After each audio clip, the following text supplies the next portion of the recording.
அமர்ந்திருக்கும் கட்சி நிர்வாகிகளே, அம்மாவின் 78வது பிறந்த நாளை நினைவு கூறும் இந்த சிறப்பான நிகழ்வில் இங்கு கூடியிருக்கும் என் அன்பு தோழர்களே, தோழியர்களே அனைவருக்கும் என் பணிவான வணக்கம்.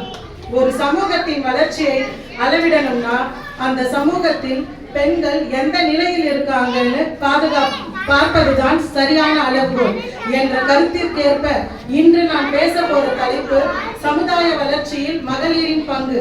பெண் என்பவள் வீட்டுக்குள்ள மட்டும் முடங்கி இருக்கிற சக்தி அல்ல. அவள் தாயாக, ஆசிரியையாக, மருத்துவராக, தொழிலாளியாக, தொழிலதிபராக, விளையாட்டு வீராங்கனையாக, அரசியல்வாதியாக இந்த சமூகத்தை தாங்குகின்ற தூணாக நிற்கிறாள். ஒரு குழந்தைக்கு முதல்ல உலகத்தை கற்றுக் கொடுப்பது யார்? அம்மாதான்.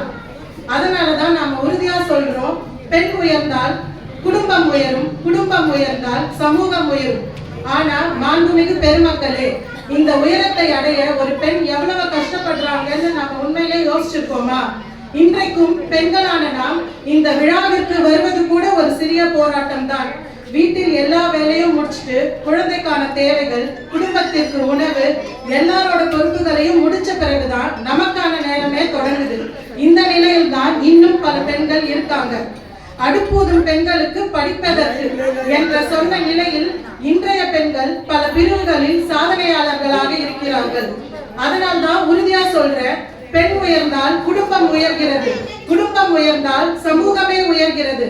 இந்த மாதிரி சூழ்நிலையில் பெண்களுக்கு தன்னம்பிக்கை கொடுத்து, பெண்கள் இரக்கம் கேட்பவங்க இல்ல, உரிமை பெற வேண்டியவங்க என்று உரிமையோடு வாழ கற்றுக் கொடுத்தவர் புரட்சி தலைவி அம்மா. பெண் என்றால் பலவீனம் இல்லை, பெண் என்றால் பயம் இல்லை, பெண் என்றால் அடங்கும் இயல்பு இல்லை, பெண் என்றால் மாற்றத்தை உருவாக்கும் சக்தி என்று பெண்ணோட பயத்தை தைரியமாக மாற்றி காட்டியவர் புரட்சி தலைவி அம்மா. ஆண்கள் ஆதிக்கம் நிறைந்த அரசியலில் அவமானங்கள், சோதனைகள், தடைகள் எல்லாத்தையும் தாண்டி ஒரு பெண்ணாலும் ஒரு மாநிலத்தை வலிமையாக்க முடியும் என்பதை உலகிற்கே நிரூபித்தவர் அம்மா. அதனால் தான் அம்மாவின் ஆட்சி வெறும் ஆட்சி அல்ல, பெண்களுக்கான மறுமலர்ச்சி. தாலிக்கு தங்கம், மகப்பேறு உதவி, தாய் சேய் நல திட்டங்கள், மிக்சி, கிரைண்டர், ஃபேன் இவையெல்லாம் வெறும் இலவசம் அல்ல.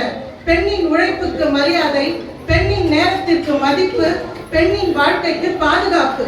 பெண்களின் சுயநிலைக்காக சுய உதவி குழுக்கள், பெண்களின் பாதுகாப்புக்காக மகளிர் காவல் நிலையங்கள், இப்படி அம்மா தந்த திட்டங்கள் எல்லாம் பெண்ணை சார்ந்திருப்பவராக அல்ல, சுயமாக நிற்கும் சக்தியாக மாற்றியது.